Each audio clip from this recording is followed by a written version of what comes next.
Yeesh, Voltron and She-Ra are off Netflix? These Netflix originals really can't catch a break. I really hope no other shows I used to love get taken off. Yeah, so I totally forgot that it wasn't just Voltron being removed from Netflix, but literally every DreamWorks Netflix original show, which was certainly a choice on their end, especially since next to no physical copies of these shows can be found anywhere. Of course, I'm pretty sure you can still buy a certain amount of Voltron seasons on YouTube, but I honestly have no idea about any legit places to watch She-Ra after today, I'm not gonna lie. So I thought I might as well jump back into the show and watch it one last time, and as always, I have thoughts. Like with the Voltron review, we're going to go over the show season by season, I'll give my thoughts throughout, and then give my general review at the end. Oh, and in case you don't know what She-Ra and the Princesses of Power is, it's a reboot of a show from 1985, She-Ra, Princess of Power, and follows the ongoing war between the princesses of Etheria, the planet they inhabit, and the Horde who seeks to take over their land, all while Adora attempts to master her magic and roll as She-Ra, an incredibly powerful princess title. Oh, also there's friendship. Lots and lots of friendship. And gay people. Now, before we begin, hi, hello, my name's Mika, and I make art and commentary videos on top of running a small art business where I sell art prints, stickers, acrylic charms, and button pins. Now, without further ado, let's get into the video.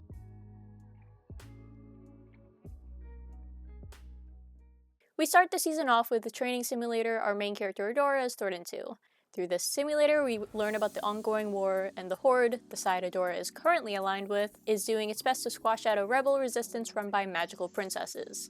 You can probably tell from the description who the good guys are in this situation, although Adora hasn't been able to clock this as she was raised within the Horde, raised to believe that they're the good guys. Of course, nobody else really fell for this, especially not her best friend Catra, but that sort of just plays into Adora's naivety and her need to people please. The simulation ends and the Horde sorceress and second-in-command, Shadow Weaver, talks to Adora to let her know that she has been promoted to Force Captain.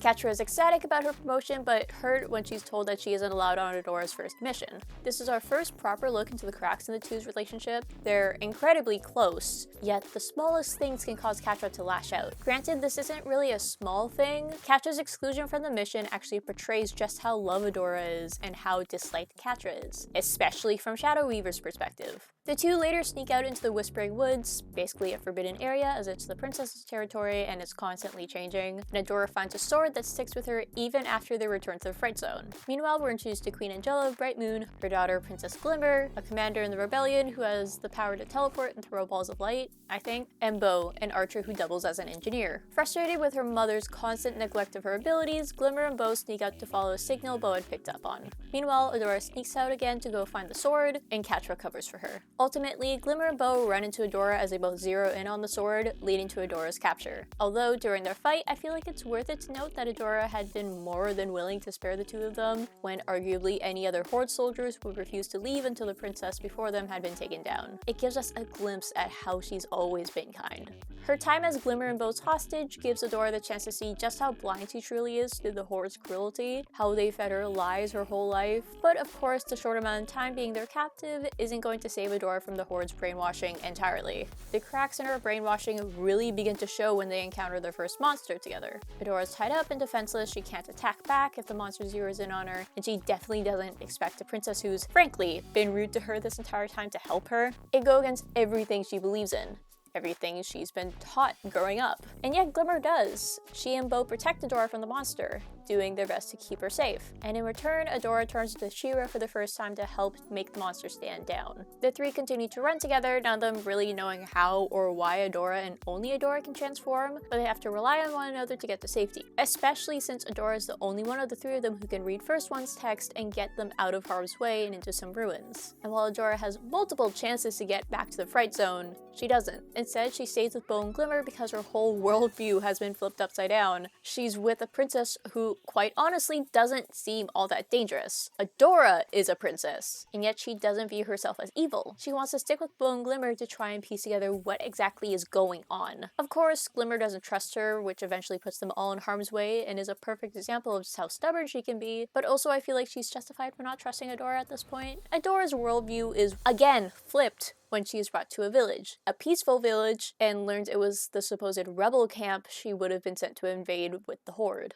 She's quickly confronted by Catra, who had been sent to lead the charge in Adora's place in order to retrieve her, and also notably purrs when she sees Adora, but quickly becomes frustrated by her compassion for the villagers. Catra hurts Adora when she attempts to run away. Of course, she didn't understand in the moment just how much her taser would affect her, but zaps Adora again on instinct. I feel like that's incredibly important to note, as it really just reflects how she interacts with the people around her. Catra doesn't mean to lash out as harshly as she does, but she can't stop herself. This isn't me defending her, by the way. This is definitely something she as a person needs to work on, and she's showing signs of improvement towards the end of the show. I just really like how this season set up Catra's self-destructive cycle and Glimmer's stubbornness and gray morals. Speaking of Glimmer, after Adora gets away from Catra, Glimmer finally decides to trust Adora and allows her to transform into She-Ra again to steer away the Horde. And this is the official start to the rift between Catra and Adora, yet also showcases Catra's compassion for her. While the rest of the Horde soldiers don't know who this giant lady with a sword is, Catra does. She recognizes Adora, and she takes her transformation as her official split from the Horde, as a split from Catra. And yet, Catra doesn't tell anyone who She-Ra is. She keeps it to herself in an effort to protect her until Shadow Weaver figures out her identity on her own. Though that's not until a few episodes from now, so we'll get back to that later. First, Bo and Glimmer introduced Adora to Queen Angela in an attempt to reform the Princess Alliance. Said alliance had been around years ago, back when Glimmer's parents had been working together to stop the Horde, but ultimately dispersed after the death of Glimmer's father, Micah. The rest of the series is really just the main three, or the best friend squad as Bo calls them, negotiating with and bringing the Princess Alliance back together. Princess Spinnerella and her wife Princess Natasa are actually already a part of the Princess Alliance, which leaves the best friend squad to recruit the remaining princesses. It's revealed that there are actually a lot of royals in Etheria, but only a select few actually have powerful magic that rely on runestones. These princesses are who the main three go after.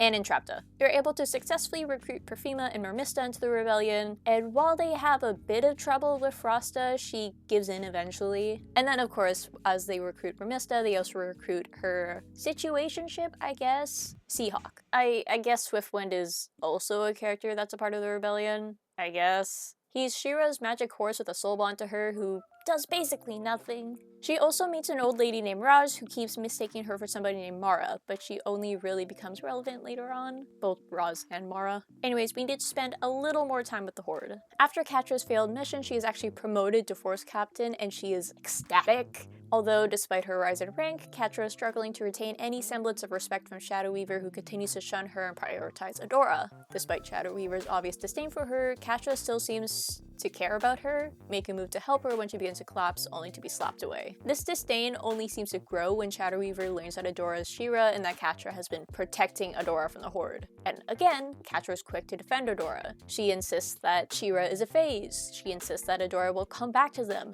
She refuses to let Adora go. Catra and another Force Captain, Scorpia, are sent on another mission where She-Ra just so happens to be there for their own reasons. Most notably being to recruit Mermista into the rebellion with the help of Seahawk. While Catra begins to develop a new friendship with Scorpia, her friendship with Adora only continues to fracture. Catra taunts Adora while she's attempting to focus on protecting Mermista's kingdom, notably only trying to talk her out of the rebellion before resorting to physical violence when it's clear her original plan isn't working. She didn't want to hurt Adora, but to her this is the last resort. And finally, it seems that most of her hope dissolves the second she sees Adora with her new friends for the first time, not even looking back at Catra as she's dragged back to her ship. To her, Adora doesn't care about her. She doesn't care about Catra now that she has new friends. After this point, we meet Glimmer's Aunt Castaspella, who resides up in Mystacor, and learn of an old sorcerer named Lightspinner. You'll never guess who she became later on in life. Speaking of which, while we had an idea that Shadow Weaver was obsessed with Adora, her resorting to stalking Adora and attempting to isolate her from her friends, almost driving her insane, really highlights her obsession. She can feel Adora's power, she wants to mold it and keep it on her side, and she's doing everything in her power to achieve this. Of course, her stalking attempt fails and even helps Adora learn that she can have her sword take any form she wants, ultimately giving the rebellion more power. In a new attempt to sway Adora back on their side and hurt their alliance, Catra and Scorpia head to Princess Prom, after revealing that Scorpia is a princess, of course. Scorpia's runestone is actually what powers Shadow Weaver's magic, the same runestone that is also currently rejecting Shadow Weaver. Anyways, they use Princess Prom to kidnap Bo and Glimmer. Catra and Adora have a gay little dance, which is followed by a gay little hip and shirt grab over a cliff. The Princess Alliance then plan to save their friends. Although, instead of a nice clean rescue, Adora has to resort to forcing everyone else to leave while she turns herself in. And even that doesn't go as planned, as Entrapta ultimately is left behind. Granted, this wasn't on purpose. Everyone thought she had died, but their whole plan just blows up in their face. Meanwhile, with Adora's return, Shadow Weaver attempts to de-rank Catra, claiming that her service was no longer needed once she removes any memories of the rebellions from Adora's mind. Glimmer saves Adora, and the two escape, surprisingly enough with the help of Catra, just in time to watch the Princess Alliance split once again. Later, Entrapta is discovered by Catra and Scorpia, and the two manage to recruit her into the Horde. Entrapta requests Catra grab her some First Ones tech in order to upgrade the Horde's technology, and Catra just so happens to run into Adora, who is also searching for First Ones tech. More specifically, a First Ones rune in an attempt to understand how to be She-Ra better, specifically how to heal as Glimmer is injured from her time in the Fright Zone. From here, Catra and Adora are stuck reliving their past via holograms from the First Ones tech. While most memories were good, they almost always showcase how inferior to Adora Catra feels, how much others preferred Adora's company and opinion to her own. It's only when Catra relives one final memory, one where Adora promises Catra that everything will be alright as long as they're together, that Catra finally snaps. She doesn't believe Adora ever truly cared for her, because if she had, she wouldn't have ever left, completely ignoring how Adora asked Catra to defect with her, by the way. While before she had claimed she had helped Adora and Glimmer escape because she hadn't wanted to play with Adora's mind, she later reveals that she just wanted to get rid of Adora, so she could have the role of Force Captain all to herself. While it's never said upfront that Catra was lying in this moment, I don't think she was, but I feel like her helping Glimmer and Adora escape is a mix of her two reasonings. She doesn't want Adora to stay just because Shadow Weaver messed with her mind. She wants Adora to stay because she wants to, but also she really values her role as Force Captain. So either way, Adora leaving isn't that bad. But I feel like at this moment she's just so hurt by Adora's departure that she's focusing on the latter explanation. That's just my little itty-bitty take on the scene.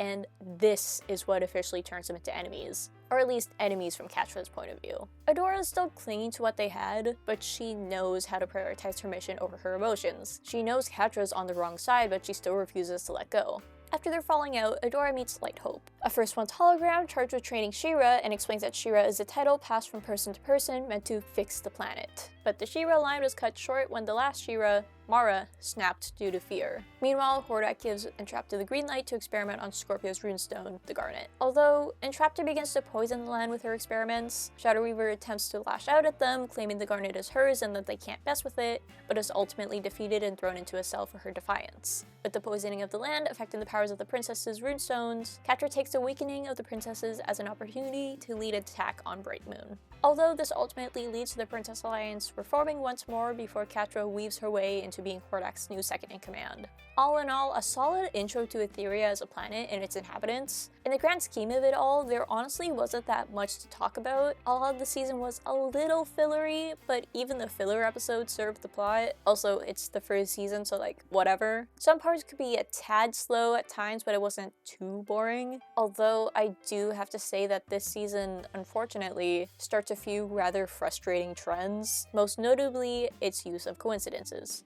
But Catradora. Oh, this season did Catra and Adora's relationship so well. I love the conflicting feelings behind their relationship and how hurt they are by being on opposite sides, and the very obvious mutual crush that they both refuse to admit they have on one another. I wish that I consistently remained like this throughout the rest of the show. It would have been awesome. It would have been great.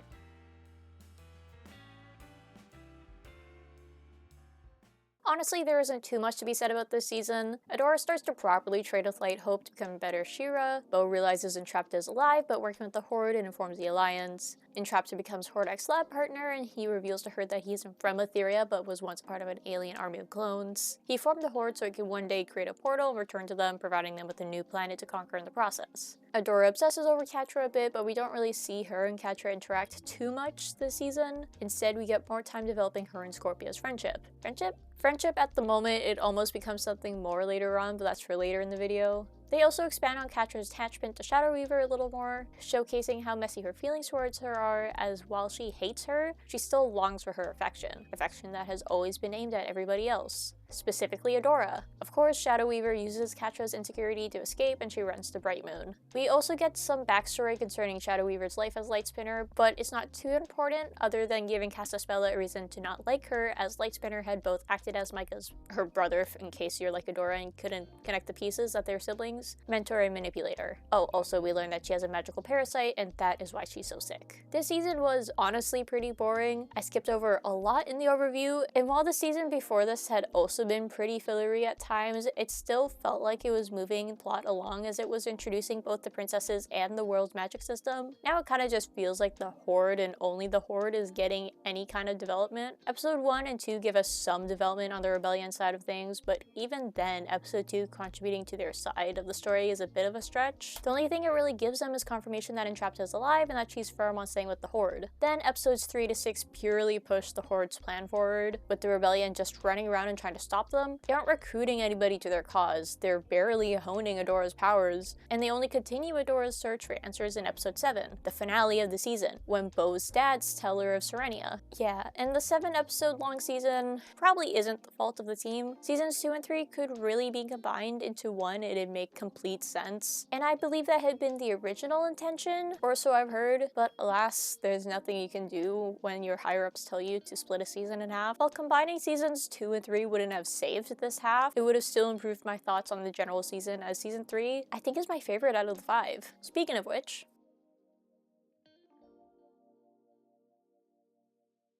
while Shadow Weaver collapses and is imprisoned on Bright Moon, Catra is given Shadow Weaver's old cell as punishment for letting her get away. Although while Hordak had originally wanted to exile Catra, Entrapta is able to talk him into sending her out to find First One's tech out in the Crimson Waste for him, and she can't come back until she finds it. The mission is basically useless, and it's basically still exile with just a glint of hope, since the Crimson Waste is, as far as they know, a wasteland. Meanwhile, Shadow Weaver teaches Adora how to heal. In the process curing Shadow Weaver's sickness, she tells them of Hordak's portal plan, and Adora learns she's the first one. In order to get more answers, the Best Friend Squad heads to the Crimson Waste. Yeah, I'm gonna get into that coincidence later on. And with the help of somebody named Huntara, they find Mara's ship and learn that Mara hid Etheria from an unknown enemy. Well, unknown to them. It's the army of clones Hordak comes from. We also learned that She-Ra's sword can be used as a way to create a portal. Meanwhile, Catra and Scorpia climb the ranks of the Crimson Waste hierarchy, learn that Adora is in the area, and they manage to capture Adora. Oh, and I guess Entrapta and Hordak's little romance storyline starts up. Yay. Afterwards, Catra and Scorpia celebrate their win against the main cast, and Scorpia has really noticed that throughout this entire day, Catra has just been happy. She's laughing and smiling and enjoying herself alongside spending time with Scorpia.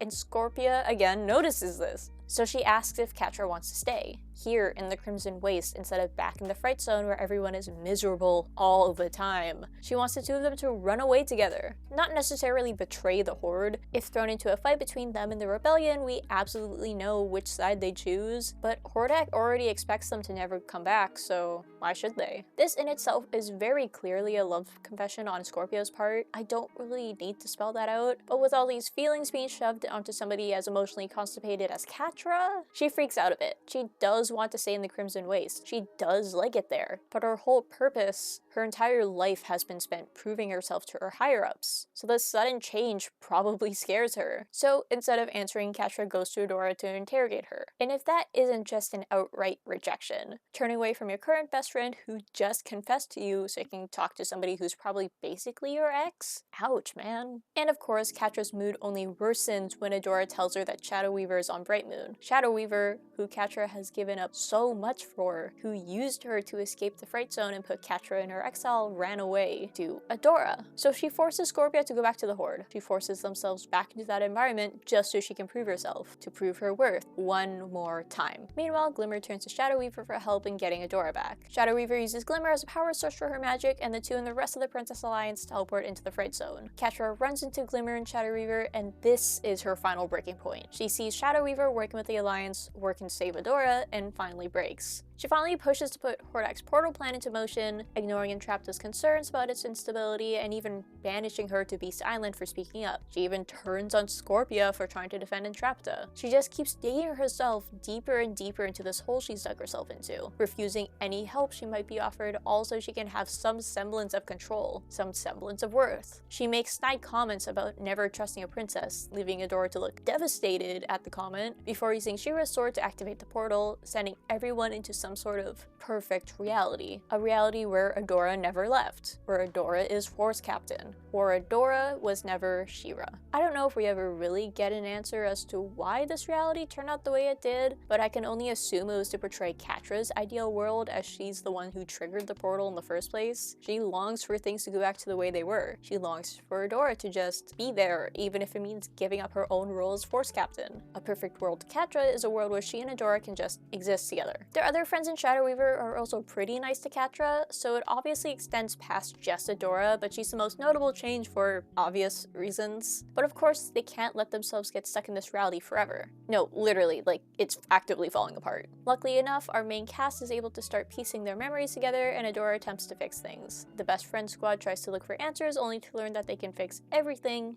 but somebody has to stay behind in order to stabilize their reality. And that somebody ends up being Angela. After an earlier goodbye with Glimmer and a more bittersweet goodbye with a supposedly fake Micah, Angela sacrifices herself to save their reality. Everything returns to normal, and there is a very clear shift in the dynamic between Adora and Catra. While before there was still a smidgen of hope to their relationship, Catra longing for Adora's friendship, even if at this point she won't admit it, and Adora doing everything she can to talk reason into Catra. Adora looks at Catra with anger. This is the coldest look she's ever given Catra throughout the entire show, and Catra can tell that she's finally crossed the line. By opening the portal, she's finally marked herself as an actual threat, as an enemy, and that hits her hard as she retreats. The main characters return to Bright Moon, and we end on Glimmer learning of Angela's sacrifice. So this season, leagues above season 2. The story was actually progressing on both sides this time, not just the Horde, but in case you haven't noticed yet, She-Ra has a problem with coincidences. Actually, I think I talked about this earlier, but every time the best friend squad goes somewhere, Catra just so happens to also be there. Like, Adora needs to head to the first one's ruin for the first time so she can heal Glimmer. Oh, would you look at that? Catra is also looking for the ruin the one day the only person alive at the moment that can activate it is also there. I'd be more forgiving for this singles coincidence if Adora had already been training with Light Hope, since at the very least, her going to the ruins would be a common occurrence. But now? I was going to use other examples and then I went on a tangent. But anyways, the Crimson Waste was another atrocious example of coincidences being a big thing that moved the plot of the story, because what are the chances that both Catra and Adora would end up in a desolate wasteland at the exact same time looking for the exact same thing? Sorry, I was so fed up with coincidences at this point. That was basically my main gripe with the season. It was a big gripe, but like, you know. I feel like I really didn't do Angela justice with this review, by the way. Her sacrifice did feel like it left a genuine impact, but like, I didn't talk about her at all this video because I want to save as much time as possible, and she was really easy to cut out. My bad.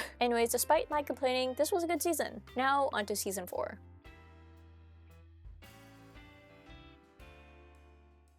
To start season 4 off, we get to see both Catra and Glimmer fall into their new roles within their respective sides. Catra blackmails Hordak into letting her stay as the second in command, and Glimmer sorts through her grief before officially becoming Queen of Bright Moon, and they both get incredible redesigns. No idea where Catra's little gray tufts went, but that's just going to remain a mystery for the rest of time, I think. But I think it's really interesting that Glimmer looks older. Like, not too much time has passed, so I doubt that she is, but a big part of her arc was trying to overcome her mother's view of her, trying to overcome this infantilization that she's constantly subjected to, and now that Angela's gone, she's very suddenly been thrust into a more mature role. And this suddenness is quite honestly her downfall later in the season because she's clearly not ready for it. But I'm getting ahead of myself. We can also clearly see that tensions are rising between Scorpia and Catra, Scorpia even going as far as keeping secrets from the latter and hiding one of Entrapta's old robots, Emily, from her out of fear of Emily getting scrapped by Catra. We see the start of Glimmer's frustrations with her new role as queen, start to delve into Catra's guilt concerning everything, and meet a shapeshifter named Double Trouble who is hired to infiltrate the rebellion. You see, I don't mind the mole storyline, I'm just confused about the execution because why did Double Trouble disguise themselves as a kid? And why did the rebellion just accept Flutterina into their ranks? Like, yeah, Frost as a part of the rebellion is probably around the age Double Trouble is posing as, but Frost is a princess. an 11-year-old, but a princess. She was already involved in the conflict whether she wanted to be or not. They didn't need to bring Flutterina into their fold and bring her to meetings. Thinking about it now, I think Flutterina's perceived age being a source of conflict actually would have been really fun to play around with for an episode. Like, the other princesses are unsure about letting her join, and Double Trouble realizes they messed up in going overboard on trying to seem innocent, only for Frosta to try and stand up for Flutterina. Having Frosta and Double Trouble interact with each other and bond would only strengthen their reasoning for why they would trust Flutterina with being included on missions. We can see a connection past the small amount of time Double Trouble would have spent with Adora and make their ultimate reveal not fall as flat. Anyways, mini rant over, let's talk about Shadow Weaver because she actually starts training Glimmer in the ways of magic, seeing potential in her just like she had Glimmer's father. Glimmer's hesitant at first but eventually folds, which only creates a bit of a rift between her and Adora since the latter understandably doesn't want Glimmer to fall for Shadow Weaver's manipulations, but Glimmer just won't listen and continues to study under Shadow Weaver. We learn of the Heart of Etheria project and see just how attached to Double Trouble Catra is growing. She's enjoying their presence, blinded to the fact that they're basically her employee and is just being paid to talk to her. She's comfortable with them, but doesn't even realize she's pushing her true friend, Scorpia, away. She lashes out at her,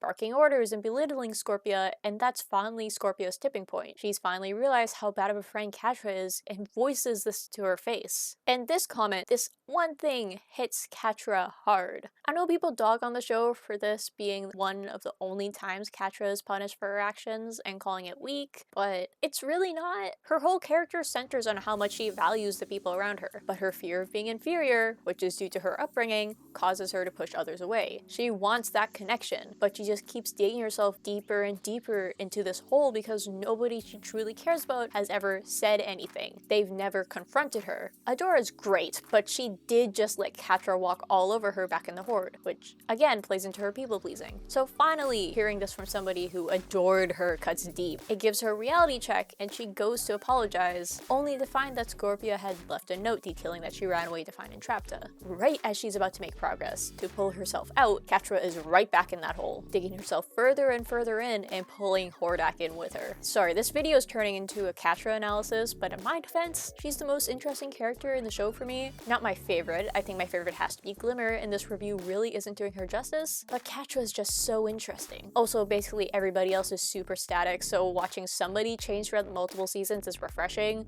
I love you, Catra and Glimmer. Anyways, tensions rise between Glimmer and Adora as Glimmer keeps using Shira as a distraction on missions and keeps training under Shadow Weaver. The rebellion is quick to realize Flutterina is a spy. Notice how I didn't have anything else to say about Double Trouble in between their intro and afterwards. They basically don't do anything in terms of the rebellion plotline other than use this episode to distract them from their siege on Mermista's kingdom. Meanwhile, Catra tries to contact Scorpia via comms to no avail, and Glimmer blames Adora for Angela's absence, which, yeesh. We get some backstory on Mara via Raz, most notably that the first ones had turned Etheria into a weapon powered by the princess's runestones, aka the Heart of Etheria project, but it would also ultimately destroy it, which is also why the first ones left Etheria in the first place. Mara sacrificed herself to prevent the Heart of Etheria from activating, as keeping one runestone, in this case Shira's, out of reach would prevent the heart from being used. Light Hope is well aware of this, which is why she's been training Adora to begin with. Of course, Shadow Weaver and Glimmer want to use the heart, but Adora refuses. This leaves their plan null and void, as she's the only princess who can activate Light Hope and in turn activate the heart. Scorpia shows up on Bright Moon to ask for their help in retrieving Entrapta, but Glimmer prefers to prioritize using the heart over finding their friend. Glimmer's morals have always been more gray than the rest of the cast. The episode where she and Bo take Catra hostage being a great example of this, as she's much more willing to use violence and force to get answers than Bo is. So seeing this negative trait finally shine through was really fun to see, even if it did frustrate me, but that's the point. She's not in the right for doing this, and due to that, Bo and Adora sneak out to save Entrapta from Beast Island. Feeling betrayed, Glimmer and Shadow Weaver leave to find Light Hope, who activates upon learning that they want to activate the Heart of Etheria. This is also when they learn that they need Scorpia to connect to the Garnet for the heart to properly work, and of course they just so happen to already have Scorpia on their side to do this. Yay, coincidences. Also, I just want to note that despite everything, Scorpia hasn't actually turned on the Horde. She's temporarily split from them, but she isn't siding with the rebellion. She just knows how to set aside her pride and ask for help. It's obvious that they care about Entrapta too, and they have the resources to get her. Adora and Bo arrive on Beast Island, and while it takes them a bit, they do find someone, just not Entrapta. Turns out Micah hadn't died, but instead has been stuck on the island for years, he himself losing track of time. They bring him along as they eventually find Entrapta, who drops this line. Wow, I can't believe we're all here on Beast Island at the same time. What an incredible coincidence. At least they're self-aware, I guess. Bo and Adora make amends with Entrapta, doing their best to mend the abandonment issues they accidentally gave her, and the group heads back to Bright Moon. Meanwhile, the rebellion heads to the Fright Zone to get Scorpia to bond with the Garnet, and Glimmer pays double trouble to return on the Horde and destroy the trust Catra and Hordak had built up between themselves. Hordak and Catra fight. I think Catra says some things that feel a bit like projection on her end, and Double Trouble taunts her for her obsession with Adora and her heart not actually being in the role she's forcing herself to play. That she doesn't want to be the villain, but she just doesn't know what else to do with her life since this is all she's ever known. Scorpio bonds with the Garnet, and the Heart of Etheria is activated as Catra and Glimmer are left alone together to talk. The two realize they have both pushed everyone they care about away in order to enact their own self-destructive plans. After Adora stops the Heart of Etheria by breaking her sword, her runestone, Light Hope deactivates and Horde Prime finally arrives on Etheria, taking Hordak, Glimmer, and Catra onto his ship. Prime resets Hordak and attempts to reprogram Glimmer, only for Catra to stop him. Catra prevents Prime from brainwashing the Queen of Bright Moon, arguably the most powerful princess besides She-Ra at the moment, with an excuse gift-wrapped in strategic reasoning. Catra doesn't want to be the villain, and while she prefers self-preservation over heroism, this is her first actual step towards redeeming herself. This season was okay, boring at times, but at least the plot actually moved along. I do really love their choice to get rid of She-Ra, and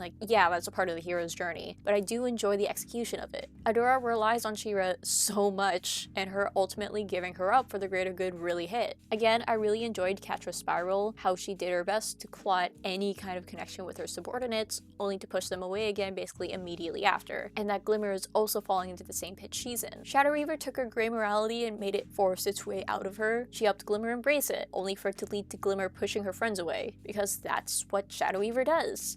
Hi, Editing Mika here. After rewatching a few clips for the video, I actually realized that Double Trouble really does utilize their status as a spy. They're a big reason Glimmer and Adora start fighting so much. They're the one who stirs unrest and casts doubt into the minds about one another. And I do really like this. Also, looking at Flutterina again, they do look to be around the same height as, Glimmer. Them standing next to She-Ra for a whole episode, paired with their naive character, really made me think Flutterina was supposed to be younger. Still think they slotted into the rebellion a little too neatly. I feel like there wasn't enough back and forth with where they stood with them. So that's why I kept my little suggestion in towards the beginning of this arc. But this arc wasn't as weirdly inserted as I remember. Sorry, Double Trouble, I shouldn't have ever doubted you. All in all, okay season.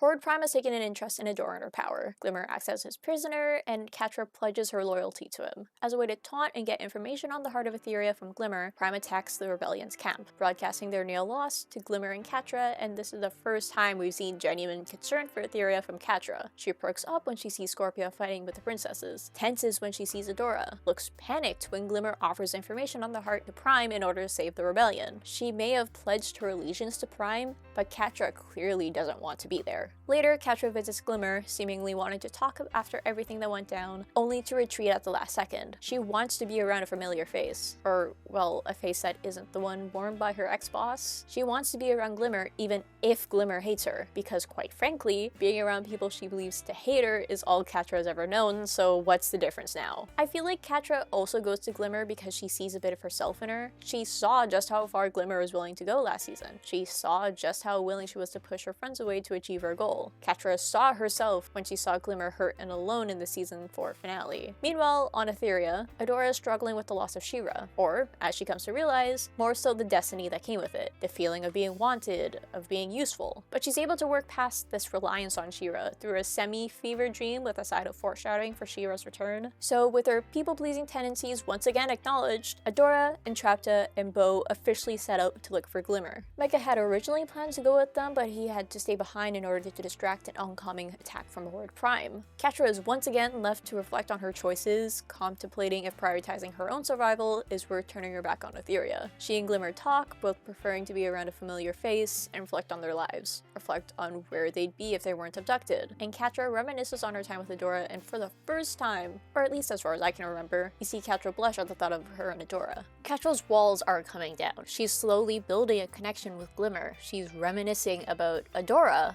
and yet she still refuses to believe there's anything for her on Etheria, possibly because she's literally opened a rift that nearly tore apart all of reality, so people probably don't like her for that. Don't worry about it too much. After interrogating Glimmer, who begs Catra to help her, for her to do one good thing in her life, and honestly, Catra seemed to have been almost swayed onto Glimmer's side until she had said that, so oops. Catra does a bit more reminiscing before ultimately helping Glimmer escape, so she sided with Glimmer no matter what, I guess.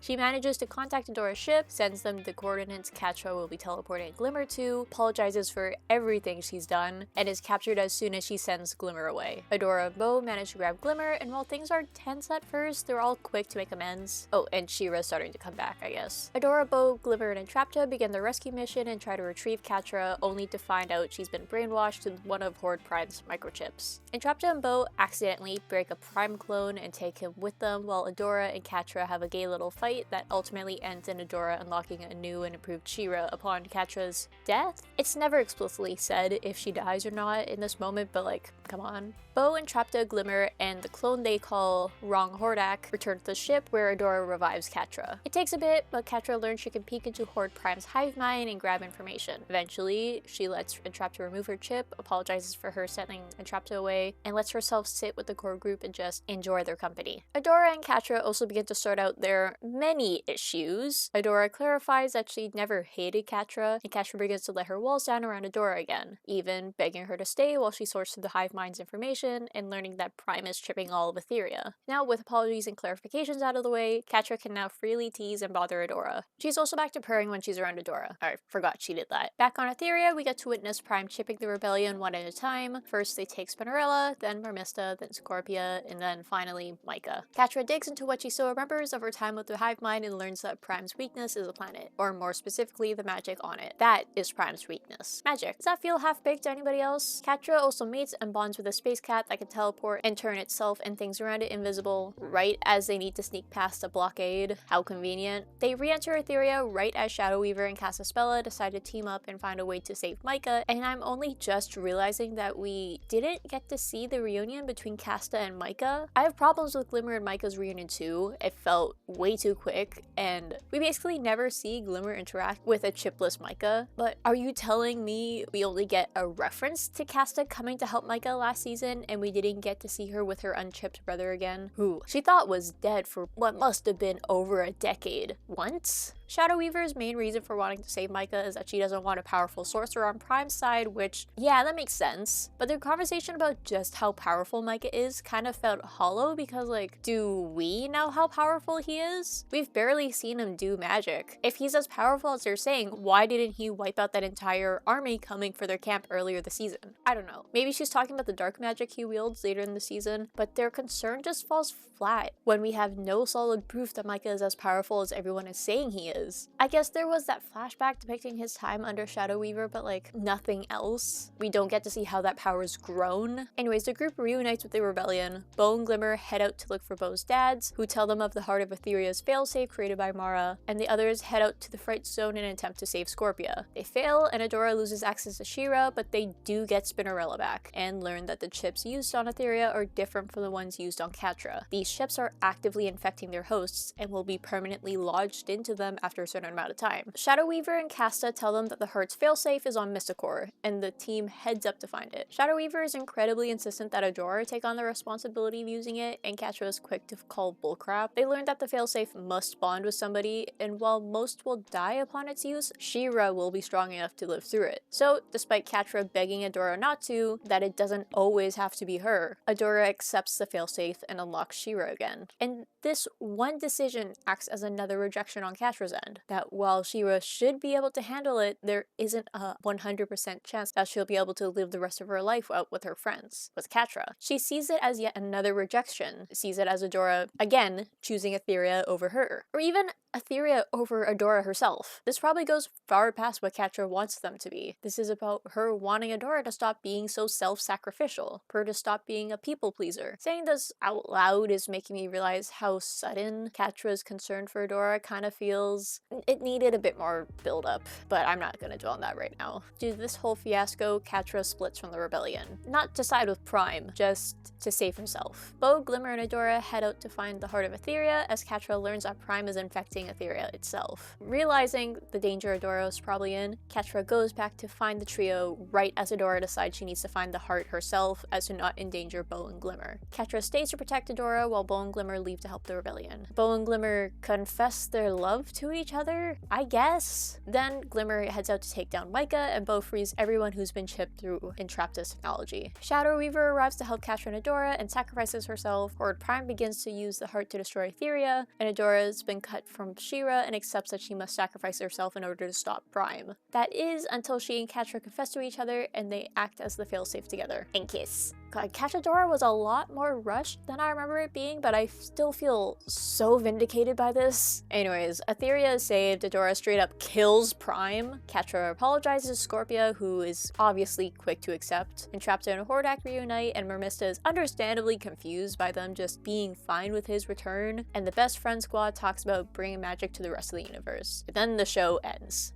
This last season was pretty rushed. It kind of feels like two separate seasons were mashed together, especially in terms of Catra's redemption arc. It kind of feels like her slowly becoming a part of the rebellion and integrating herself into the best friend squad would have spanned 2 seasons instead of 1. Then again, I don't know how they could have made this last season's plot span 2 seasons, so maybe the argument is invalid. Them turning the trio into a quartet felt way too rushed, especially since she was only on the rebellion side for what, half a season? And Bow was barely interacted with Catra? I get it, she's Adora's best friend, and Glimmer and Bow were admittedly super quick to call Adora their best friend, but at the same time, Glimmer and Bow basically had no history with Adora. They have way more negative history with Catra. This, I feel like, could have been saved by just giving them more time together. Speaking of giving relationships more time, a lot of the shippy bits felt rushed this season, Glimmer and Bow being the most egregious example. Basically, 5 whole seasons of next to no romantic hits between the two of them, their romantic chemistry only popping up every now and again in very specific scenarios, and suddenly they give each other forehead kisses and say they love each other. I was hoping this was just a platonic I love you, please don't die moment, but it very clearly wasn't, especially since Adora has a vision of them together in the future. Adora losing She-Ra again kind of made me roll my eyes, since this would have been, including the intro to the season, she has lost access to She-Ra 3 times within the span of season 5. I don't know, I was kind of just getting tired of it. And the season's sudden ending was certainly a choice. Like, there's basically no epilogue after the best friend squad decides they want to spread magic throughout the universe. It was very sudden. And I guess you could argue that Adora's vision while she was in the heart of Etheria was technically the epilogue, but even then, that's still super quick, and I don't know what happens to anybody else outside the best friend squad. Like, what happens with Hordak? Why are we just okay with him being there?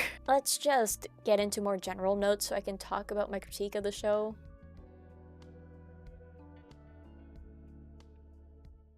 Quick season ranking. Totally forgot I did this in the Voltron review, so nothing's gonna get like a rating out of 10, but I wanted to rank them anyways. So coming in first place, we've got season 3 as it actually progresses the plot. It was short but efficient. In second place, we have season 1 with its solid introduction to our cast and the world. Third place has been given to season 4 as I really like how it showcases just how far both Catra and Glimmer have fallen upon gaining their new roles and how they improve on themselves after that. Fourth belongs to season 5, even if it does speed through its conclusion a bit, but we get Catradora, so it's okay. And finally, we have season 2 in 5th place. Our heroes did nothing to progress the plot on their end, and it was just so boring whenever we were back with them. Like, I generally wanted to switch back to the Horde's perspective on multiple occasions.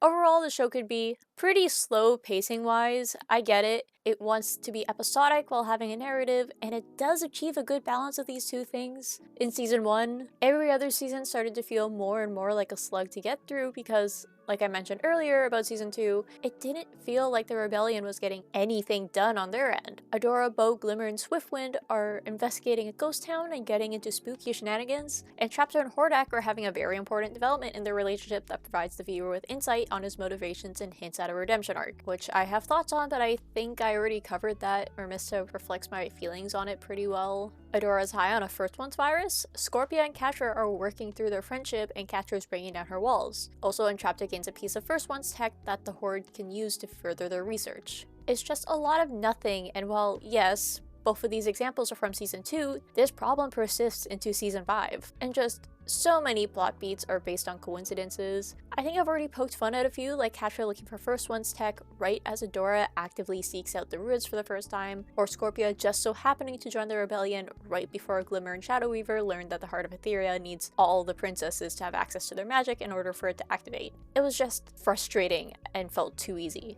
Characters can also feel pretty static, but I guess that ties into the episodic nature. But also, using that argument doesn't really work when Glimmer and Catra both notably change throughout the show, so why don't Adora and Bow? Adora's the main character, why are there no hints at her making strides to changing and moving past her people-pleasing issues until the final season? 4 seasons of practically stagnant, oh, I need to be like this because this is what everybody wants me to be. And then we're hit with a sudden, oh, I need to be selfish now and again. Don't get me wrong, I do actually like how they executed her learning how to prioritize herself in the last season, but we barely got anything leading up to any kind of change before that. The most I can think of being her shaking off her Horde training, which would have been super fun to play with for a little longer, and they do revisit it a little later in the series, but she just felt super bland in between seasons 1 and 5. There were also points in the show where it just felt really corny, but honestly, I think that's just because I'm an adult watching a show about the power of friendship, so that part is whatever. I like fairy tale, I can't really say anything. There were also just a few bits that just felt super underutilized, like Glimmer being infected by the Runestone's magic. I completely forgotten that this happened, and I feel like Runestones hurting those they aren't bonded to would have been such a cool idea for them to play with. But it was abandoned after Glimmer was healed.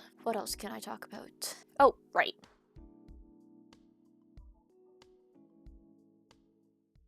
I get that the main focus of the show centers on friendship and accepting others, but so many dynamics felt rushed or straight up forgotten about at some points. I know a lot of people had issues with how Adora and Catra reacted to Shadow Weaver's death, and were upset that they were visibly distressed over her, but like, can you blame them? Even if Shadow Weaver's a genuinely bad person, she did technically help raise all the kids in the Horde, and also manipulated them. That definitely fed into their reactions. I guess I can understand disliking Shadow Weaver's sacrifice for how it's portrayed though. Like, the show kind of makes it this big heroic moment on her end, and it sort of just falls flat with how evil she is to Catra and Adora specifically. That I can understand, being upset at it from how it's portrayed to the viewer. Anyways, this isn't about that though. This is more so about the other relationships within the show. I've already covered how disappointed I am in Micah's lack of proper interactions between himself and his family, and that Catra's integration into the best friend squad felt way too rushed. I feel like she definitely needed more time with the main cast to make both her redemption and integration more seamless. So let's talk about the romance in the show. I really thought I'd have more time to talk about platonic dynamics, but I guess I really just blitzed through everything already in the actual review. Romance within the show felt very rocky. Like, at times it sort of felt like different ships were taking turns at being showcased to the audience. Because why would we ever want to see a messy situation where Catra is struggling with her lingering feelings for Adora while also developing new ones for Scorpia? Why would we flesh out Catradora throughout seasons 2 and 4 if Scorpia's crush needs to be expanded upon? And don't get me wrong, I think Scorpia and Catra's relationship is actually done pretty well, but the show was so focused on them that it took away from the actual endgame ship because Catra and Adora barely interact in between their time together in seasons 1 and 5. And yes, I get it, they're on opposite sides and trying to achieve their own goals, but that just made Catra's sudden reoccurring feelings feel a bit out of place in season 5. Still ate their confession up though, I'm not gonna lie. Anyways, I don't know, it kind of just felt like only one person was allowed to develop their relationship with Catra at a time. I'm not even going to talk about Bow and Glimmer, that confused me so much. Okay, to be fair, there was a bit of foreshadowing for this at Princess Prom when Glimmer got jealous over Bow going to the dance with Perfuma, and they had a few moments in season 5, but there wasn't any other lead up in between these two instances. Maybe I just never saw the vision, but seasons 2 to 4, nothing, not a lick of romantic chemistry. Okay, I did end up talking about them, but shut up. Entrapta and Hordak was also kind of a hollow ship to me. I'm sorry, they had their moments, but it just felt way too sudden.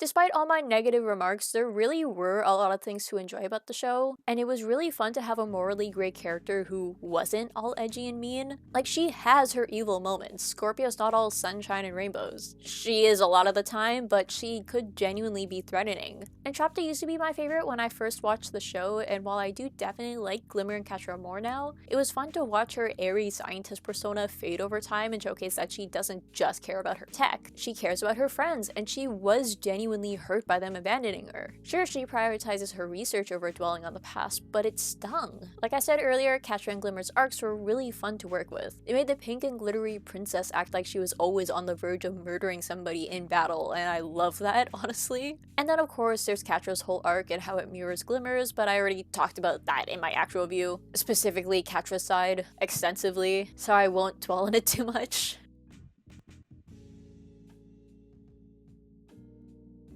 So, was She-Ra enjoyable? Yeah, I'd say it was. I do genuinely care about these characters, and their art style has always been super cute to me. Also, they actively change the opening sequence as time goes on to help match the current Rebellion's lineup, and it's just such a good choice. Watching Catra slowly fade out of being the villain as the intros keep changing was great. But what do you think? Did you enjoy She-Ra? Did you hate it? Were you even able to watch it before it was taken off Netflix? Please let me know in the comments below. If you like this video, please make sure to like and subscribe. I make art and commentary videos, and your support would mean the world to me. If you want to see more of me, you can find my socials in the description below, alongside my Etsy where I sell stickers, art prints, acrylic trims, and button pins. I believe that's all. Thank you so much for watching. I'll see you all later. Bye!